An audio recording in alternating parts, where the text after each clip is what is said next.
Hello friends, कैसे हैं आप सब। अब मैं आई होप कि आप जो है अच्छे से ट्रेडिंग कर रहे होंगे और एनालिसिस और चीज़ों पे ध्यान दे रहे होंगे। दोस्तों, आज मैंने ये एनएससी की ऑप्शन चेन निकाली है और देखते हैं इसमें क्या है। आज की ऑप्शन चेन में देखने लायक केवल एक चीज़ है जो मैं आपको दिखाने के लिए इसको रखा है। ये देखिए, चेंज इन ओपन इंटरेस्ट। तो चेंज इन ओपन इंटरेस्ट को देखिए आप। ये डीप कॉल्स हैं, सब में आपको minus change minus change minus change दिखाई देगा, राइट। एटीएम के आसपास और एक दो स्ट्राइक प्राइस को अगर आप छोड़ दें तो उसके ऊपर भी देखिए ओटीएम वाला जितना भी था उसमें भी आपको सब दिखाई देगा, माइनस माइनस माइनस। सिमिलरली अगर आप पुट साइड में जाएंगे तो ये देखिए यहां से शुरू हुआ है और इसमें एटीएम और आउटसाइड ओटीएम में भी सब में माइनस है, यानी कि जबरदस्त तरीके से अनवाइंडिंग आज हुई है दोनों तरफ। इसीलिए मार्केट इतना वॉलेटाइल था। आज मार्केट को बेसिकली कहीं बहुत कुछ करना धरना नहीं था। बड़े वाले जितने भी फंड थे उन्हें अपने माल को जो उन्होंने बेच रखा था उसे खरीदना था, सबको कवर करना था। क्योंकि बड़े फंड जितने भी होते हैं वो ऑप्शंस को बेचते हैं और हेज करके कर रखे हैं तो उसे बेचेंगे और जो उन्होंने बेच रखा है उसे खरीदेंगे, यानी ओपन इंटरेस्ट घटाते चले जाएंगे हर चीज का। तो इसलिए इस ऑप्शन चेन की अब कोई भी सिग्निफिकेंस नहीं है। आज जिन्होंने बहुत पहले स्ट्रेडल बेचे थे, स्टैंगल बेचे थे, वो सब अपना आज प्रॉफिट बुक कर करके चले गए हैं। कल का डे वैसे भी है, कुछ रिलायंस के रिजल्ट हैं, कुछ शायद मीटिंग वगैरह की भी बात चल रही है और बहुत सारी चीजें हैं, तो हो सकता है कुछ फेड में भी होने वाला है।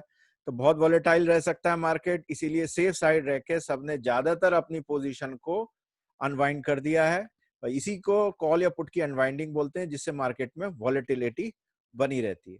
फिर भी अगर आप कुछ देखना चाहें रिलेटिव में तो ये देखिए 400 से शुरू हुआ, उसके बाद 350, 300 और 250 में निफ्टी में सब में राइटिंग हुई है। ठीक है, तो ये कॉल साइड में हैवी राइटिंग आपको देखने को मिलेगी। सबसे ज्यादा 11300 पे बहुत हैवी राइटिंग है, लगभग 54 लाख की है। लेकिन इसे आप कंफ्यूज ना हो, क्योंकि ये जिन्होंने राइट करा होगा ना उन्होंने पोजीशन हेज भी कर रखी होंगी और वो बहुत बहुत मोटे प्रॉफिट पे बैठे होंगे सब बुक करा के। तो सारी डीप कॉल्स को अनवाइंड किया उन्होंने, ओटीएम कॉल्स को जो शॉर्ट कर रखी थी उन सबको चेंज किया, सब कुछ अपना इस हिसाब से किया। आज की खास बात ये देखिए, पुट में चेंज इन ओपन इंटरेस्ट सब में minus minus minus minus minus minus है, यानी बहुत ही कम लोगों ने पुट रखी है। इस ऑप्शन चेन को देख के आप एक चीज जरूर निकाल सकते हैं, निफ्टी नीचे की तरफ वीक हो गई है। ठीक, ये इस ऑप्शन चेन का है। सबने पोजीशन बहुत लाइट कर दी है, नीचे की तरफ निफ्टी वीक है, कॉल राइट है। लेकिन इस कॉल राइटिंग का कोई ऐसा बहुत वो अर्थ नहीं है, क्योंकि ये जब चाहे बहुत, मैंने आपको दिखाई दिया स्ट्रेडल स्टैंगल में कि वो हर समय प्रॉफिट में चल रहे हैं, चाहे निफ्टी कहीं भी जाए। आप देखिए इसमें ये कहीं भी इसको मूव करा सकते हैं, लेकिन फिर भी डाउन साइड बायस को दिमाग में रखना चाहिए और जब भी मार्केट ऊपर आए तो कॉल राइट करने की कोशिश हो सकती है, बशर्ते मार्केट डल ना हो। ठीक है, जल्दी से एक बार निफ्टी को देखें आज क्या क्या चला और क्या क्या नहीं चला। ये निफ्टी का 1 मिनट का चार्ट है। आज देखिए जब मार्केट शुरू हुआ सीधा ऊपर गया और उसने ऐसा प्रोजेक्ट करा कि कल वाली चीज को वो फिर से कंटिन्यू करेगा।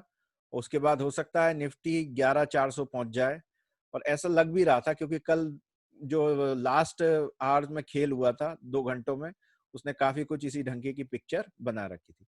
इस चार्ट में मैंने पहले वाले चार्ट से कुछ भी ऐड नहीं किया है, सिर्फ एक लाइन ऐड करी है ये वाली, क्योंकि कल के लास्ट के टॉप क्लोजिंग थी उस पर बनाई, और ये डार्क लाइन को डार्क कर दिया है जो कि प्रीवियस डे के क्लोजिंग को दिखाती है। ठीक है, ये डॉट डॉट डॉट वाली जो लाइन है। अदरवाइज ये चार्ट बिल्कुल सेम है जहां से चला था, आप देख लें। ये कल यहां से जब हम भागे थे ये इसका टॉप बनाया था और ये वो जगह थी जहां इसने सपोर्ट लिया था, और आप देख लिए आज उसी दो के बीच में यह मार्केट अटका रहा। ऊपर जाने की कोशिश हुई, सबने कॉल बाई करी, और उसके बाद क्या हुआ, धीरे धीरे गिरना शुरू हो गया। और क्योंकि ये बहुत ज्यादा कॉल राइट करते आ रहे थे तो उन्होंने पहले बायर क्रिएट करे कॉल के और फिर सबको कॉल पकड़ा दी। उसके बाद देखिए ये यहाँ से फिर रिट्रेस होता है लास्ट डे की क्लोजिंग पे, और ये फिर नीचे तक जाता है, ग्रीन जोन के पास आने की कोशिश कर रहा है लेकिन जाता नहीं।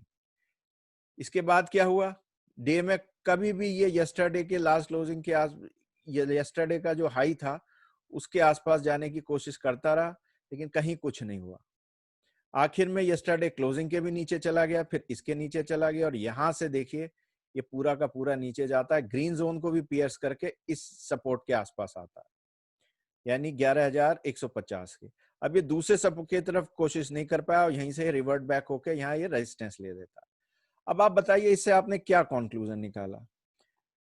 मैं समझता हूं कल के क्लोजिंग को देख के यहाँ पे काफी लोगों ने ट्रैप हुए होंगे, ठीक, और उन्होंने सबको यहाँ पे कॉल पकड़ा दी, सारी कॉल राइट करी उन्होंने।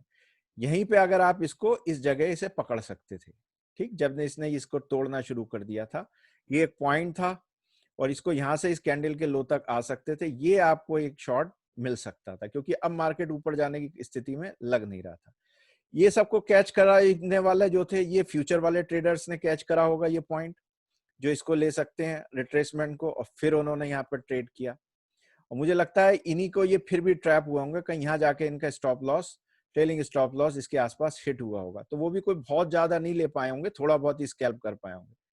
एक ये मूवमेंट है, अगर आप इस मूवमेंट को पकड़ पाते तो आप बहुत अच्छे हैं ट्रेडिंग में। और इसके बाद जो ये फॉल करना शुरू हुआ था, ये काफी कुछ ये पैटर्न शो कर रहा था कि बहुत वीकनेस आती जा रही है, क्योंकि अगर आप इस समय कॉलों के रेट देखते इंडेक्स के बजाय, तो वो लगातार गिरते चले जा रहे थे, गिरते चले जा रहे थे। तो इन सब में ट्रेड करना बड़ा कंफ्यूजन से भरा था। आप लेते कॉल तो वो उस हिसाब से बढ़ती नहीं, आप पुट लेते तो वो भी उस हिसाब से नहीं बढ़ती, या छोटा मोटा स्कैल्प करके आप हट जाते। असली जो व्यू आया था वो इसके बाद आया था। देखिए इस पॉइंट पे देखिए, जब इसने इसको ब्रेक करा तो यहाँ जो पैटर्न बना, ये पॉइंट आपको स्कैल्प करना चाहिए था। निफ्टी में तो फिर भी डिफिकल्ट था, बैंक निफ्टी में तो यहाँ बहुत ही क्लियर कट है।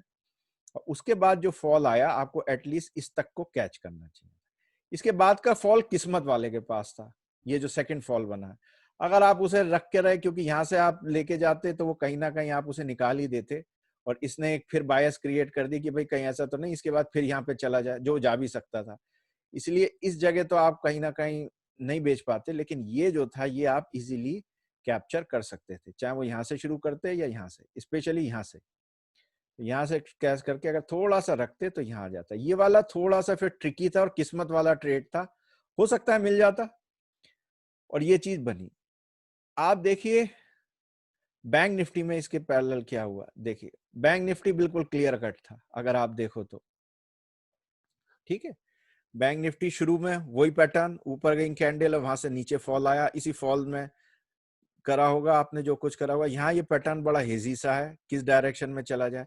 इसमें एक पैटर्न बना, ये अगर किसी ने इसको पकड़ा होगा तो बहुत अच्छा वो ट्रेडर है, क्योंकि यहाँ जाके एक बड़ा कंफ्यूजन सा क्रिएट हो गया, क्योंकि इस येलो जोन के ऊपर ये कंसोलिडेट होना शुरू हो गया था, और इससे ऐसा लग रहा था कि अब जो मूवमेंट तैयार होगी इसके बाद ये कहीं यहाँ की ना हो जाए। ये 22,400 है, तो यहाँ के जो है जितने कॉल राइटर है सबको उड़ा दे, निफ्टी 22,500 पहुंच जाए, वो बैंक निफ्टी 22,500 पहुंच जाए। अगर ये बैंक निफ्टी 22,500 पहुंच जाती तो समझिए आप कि ये काफी कुछ जो है काम हो जाता उनका, और निफ्टी तो फिर उधर खींच ही लेती।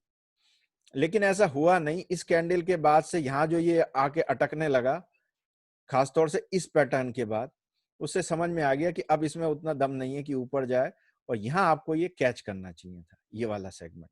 यहाँ से ये पूरा सेगमेंट लेके आते और ये आप देखते कि ये से ये टारगेट होता है, ये पूरा कैचेबल था। इसके नीचे वाला जो है ट्रेड फिर किस्मत से था, लेकिन देखिए कितने सटीक है। मैंने कोई भी चीज इसमें ऐड नहीं करी, आप प्रीवियस वीडियो में जाके देख लो, ये बिल्कुल वही लेवल है, बिल्कुल वैसे ही बने हुए हैं। बैंक निफ्टी में तो आज बस इसको भी एडजस्ट नहीं करा, शायद ये भी पुरानी लाइन है, या इसको करा होगा मैक्सिमम आज की हाइट देखने के लिए, क्योंकि इसके ऊपर का जोन पता था ये इससे ऊपर नहीं जा पाएगा। देखिए ये लोवेल बिल्कुल कितने अभी तक काम कर रहे हैं और वैसे ही के वैसे ही चल रहे हैं। बाकी स्टॉक्स में आप जस्ट एक जल्दी से नजर मारिए, इसमें देखिए आपको क्या दिखता है। एसबीआई फॉल कर रहा है, ऊपर जाता है फिर नीचे गिर जाता है, ठीक है। और दिखाता हूं आपको, ये देखिए एक्सिस बैंक सेम पैटर्न, ऊपर गया नीचे आया फिर ऊपर गया, और फिर ये सब लास्ट में आपको सब में फॉल दिखेगा अगर आप सबको ट्रेस करेंगे। एचडीएफसी में ये देखिए, इंडसेंड, इंडसेंड की ये विचित्र कैंडल अभी भी चल रही हैं, वो एक बार में बनती हैं उसके बाद वो फिर उसके नीचे तक आ जाता है। कोटक बैंक देखिए आज भी वहीं टिका रहा, बस इसी से मार्केट को थोड़ा संभालता है। आज की जो सबसे जबरदस्त चीज थी वो थी ये रिलायंस। देखिए रिलायंस ने आज जरा सा ऊपर वो ग्रो किया जो यस्टरडे क्लोज था, उसके बाद सिर्फ और सिर्फ इसमें फॉल है, ठीक। यही बैंक निफ्टी को पूरा ड्रैग करके ऊपर ले गया था, पुल करके ऊपर ले गया था, वही ड्रैग करके नीचे लेके आ रहा है और पूरा का पूरा कर रहा है। आज रिलायंस, यानी कि रिलायंस के फ्यूचर में जिसने भी था वो पूरे के पूरे जो है उसने फ्यूचर को बेच दिया होगा, सब फ्यूचर को अनवाइंड करते जा रहे हैं, लॉन्ग अनवाइंड कर बनते जा रहे हैं ताकि नई सीरीज में जाएं। देखिए याद रखिए, जब भी जो है इस तरीके की मंथली एक्सपायरी होती है काफी जबरदस्त होती है, क्योंकि वीकली एक्सपायरी में फ्यूचर एक्सपायर नहीं करते, ठीक है। तो उस वजह से इस तरीके के चेंजेस नहीं आते, इसमें सारे फ्यूचर एक्सपायर करेंगे और नेक्स्ट सीरीज चालू होगी। तो इस तरीके के बड़े जबरदस्त चेंज होते हैं और पूरे ओवरऑल मार्केट पे आपको वो पैटर्न बनता हुआ दिखाई देगा। ठीक, देखिए आज टीसीएस जैसे स्टॉक में जो कि कितना मजबूत चल रहा था, पूरा का पूरा लॉन्ग अनवाइंडिंग है। इन्फी में भी जहां तक गया था उसके बाद चल तो वहीं रहा है ताकि थोड़ा मार्केट हो, लेकिन इसने गैप डाउन से ही चीजों को के आसपास जो है सब करना शुरू कर दिया था। ठीक, आईसीआईसीआई बैंक फिर वो ये नीचे की तरफ चल रहा है। एचडीएफसी, अब आपको लगता है क्या ये पूरा ऊपर की तरफ पुल कर पाएंगे, इतना इतना लॉन्ग को बना पाएंगे एक दिन में? मेरे हिसाब से इतना लॉन्ग बनाना संभव नहीं हो पाएगा कि बिल्कुल इसे पुल कर दें। हालांकि असंभव जैसा कभी नहीं सोचना चाहिए, इस मार्केट में कुछ भी हो सकता है, क्योंकि बहुत सारी न्यूज़ेज और बहुत सारी चीजें हैं तुरंत एक्शन में आ जाती हैं, इसलिए ये तो नहीं सोचिए। लेकिन फिर भी ओवरऑल मार्केट नीचे की तरफ जो है कोई इसमें सपोर्ट कम दिख रहा है, ऊपर की तरफ रेजिस्टेंस ज्यादा बढ़ा हुआ दिख रहा है, यानी हमें निगेटिव बायस से काम करना चाहिए। कल क्या हो सकता है निफ्टी में, ये देख लेते हैं। निफ्टी में ऊपर जाएगा तो सबसे पहले ये रेजिस्टेंस जोन यानी 11224 पे जो है जाके अटकना शुरू हो जाएगा। जब तक ये क्लियर नहीं होगा तब तक यहाँ पे नहीं आ पाएगा। ठीक, इसके बाद कल जब भी यहाँ पे आएगा तो ये पूरी पूरी कोशिश करेगा इसे तोड़ के कि 11100 के आसपास वाले जोन में चला जाऊं, और फिर वही आपको पता ही है 11100 के नीचे अगर 1150 का जोन आता है वो है। अगर मान लीजिए कल गैप डाउन हो गया तो आपको यहीं दिखेगा ये, ठीक, और यहाँ के बाद ये बिल्कुल यहाँ पे आने की तैयारी करता रहेगा, थोड़ा रिट्रेसमेंट लेगा और फिर ये होगा। यानी गैप डाउन कल जो है वो 11000 की तरफ निफ्टी को लेके जा सकता है। बाकी देखना पड़ेगा, मैंने आपको बताया कितने प्रॉफिट पे ये फंड खड़े रहते हैं आखिर में, और ये किसी भी डायरेक्शन में कुछ हद तक मूव कराने में सक्षम होते हैं। ठीक है, तो आप जो है इससे वो मत होइए, चीजों में कंफ्यूज मत होइएगा।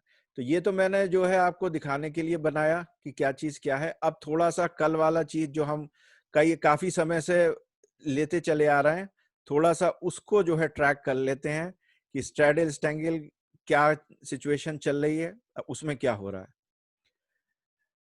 ये देखिए, देखिए दोस्तों, हम इस पे काफी दिनों से ट्रैक कर रहे थे, पिछले 3 दिन से यही चल रहा है।